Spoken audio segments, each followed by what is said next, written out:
So we're on to one of the more delightful parts of our city council meetings, and that's hearing from Mary McCosker, president of the Lafayette Historical Society, on an aspect of Lafayette's history as part of our celebration of 175 plus years of Lafayette history. Mary, the floor is yours. Well, thank you for having me back yet again. I think this is going to work, but tonight I'm going to delight you with a history of the libraries of Lafayette. So here we go. Contra Costa County records show that on January 21st, 1860, Lafayette formed a subscription library, the first library in the county. The goal of the women who organized it was to bring to the public the advantages of reading. Subscription libraries were joined for a small fee and contributions of books, which were then checked out. The books were kept in a central location. Some say the Good Templars Church, seen on the upper left of this photo. Some say the Pioneer Store in Plaza Park. By 1880, it had all but disappeared. Lafayette women were not willing to let the lending library disappear, and in the early 1900s, they resurrected the idea, forming a second library association. The pictures of the books that I have on each slide were kind of books that were published and popular at this time period, so you kind of get an idea. In 1913, the Contra Costa County Public Library System was established. The Lafayette Library Association jumped on this development. A county librarian arrived in Lafayette to look for possible sites. She had 25 books, which she left with Carrie Van Meter, Lafayette postmaster, and she's the woman standing on the left, the post office, who opened a branch in a corner of the Lafayette post office in 1915 with 60 books. In 1924, the Lafayette Improvement Club, a group of community leaders who served as an ex officio city council prior to incorporation, purchased the second schoolhouse and moved it from Moraga Road to Main Street, now Mount Diablo Boulevard, as enlarged quarters for the post office, telephone exchange, and library. Town Hall was the site of the library in 1937. In 1939, the Lafayette Cooperative Library Association was incorporated as a nonprofit organization. 9 community groups were represented on the original board of directors. The Lafayette Cooperative Library Association raised funds by subscription and used WPA labor to build a library in 1940 on Moraga Road on school district land. In 1949, the Library Association deeded the library building to the county, which assumed the cost of adding a wing for a children's area and continued leasing the site from the school district for a nominal fee. Records show that the first president of the Friends Board was Mr. H.M. Smitten in 1940. As the population of Lafayette grew in the 1950s, the library on Moraga Road was no longer adequate for the community's needs, so thought was given to building a new one. The Lafayette Cooperative Library Association, via petitions, asked that a county service area might be established for the purpose of obtaining funds through taxes for construction of a new library. By 1959, the Library Association, after looking at potential sites for a new library, decided the location where the old building stood was the best location. The county purchased the land from the school district, and in June 1961, the groundbreaking ceremonies were held. In November 1961, the organization's name was changed to the Lafayette Library Association.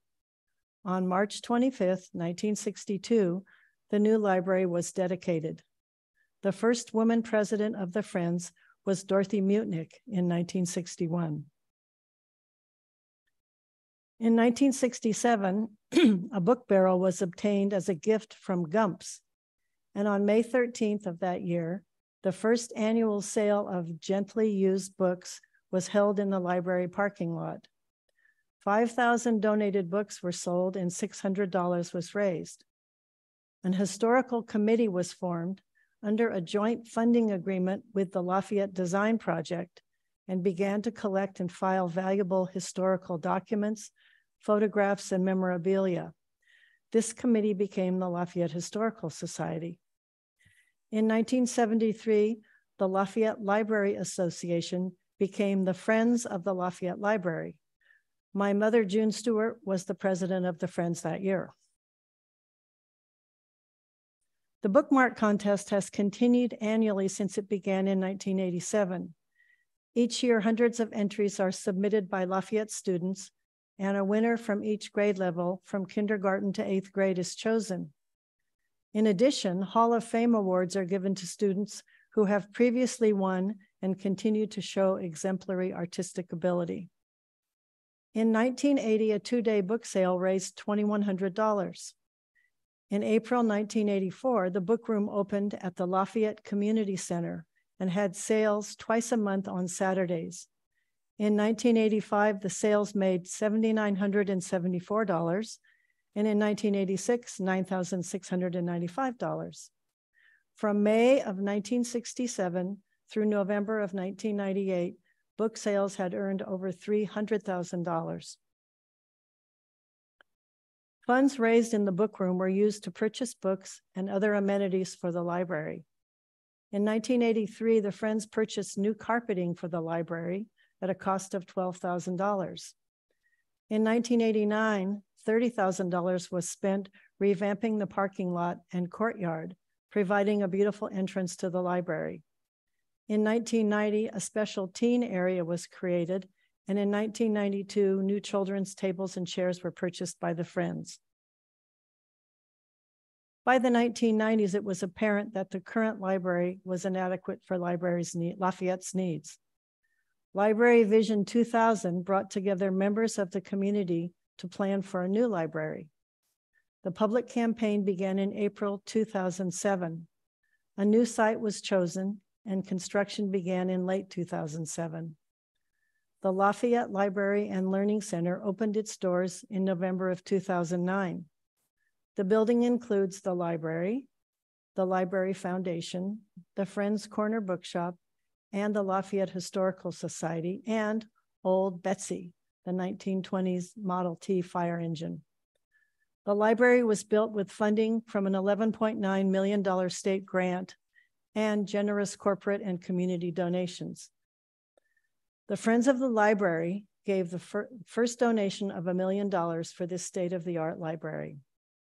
The library provides traditional library services, robust educational programming provided by a variety of organizations, and is the hub of public civic activities, city council, and city commission meetings. Initially, programming at the library was provided by the Glenn Seaborg Learning Consortium, dozens of organizations that would provide lectures and other programs.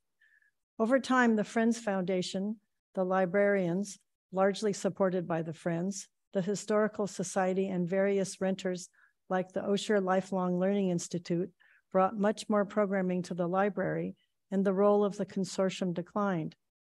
As one former member of the City Council has said, after a few years, the amount and variety of programs in the library far exceeded expectations, and the vast majority of it originated with the internal organizations. The library complex includes space for the Friends Corner Bookshop, where used books are sold by volunteers 6 days a week. Yearly sales of the shop have exceeded $100,000 annually, excluding the pandemic years. In addition, the Friends give more than $100,000 annually to the Lafayette Library branch manager for programming, collections, and equipment. In 2010, the name of the organization was changed to the Friends of the Lafayette Library and Learning Center to reflect the name of the new library. The Friends no longer collect dues for membership, but rather support the library financially through bookshop sales. Thanks go to the Friends Board and to the bookshop volunteers who donate countless hours of their time to our community in support of the library, and like the women of the original subscription library, continue to bring to the public the advantages of reading. Right. Thank you very much. Are there any questions from council members? Why don't we open up to public comment to see if there's anyone in the public who has a question or comment? Mayor, I have no speaker slips and I have no hands raised. Okay, Mary, thank you very much. Yeah, right.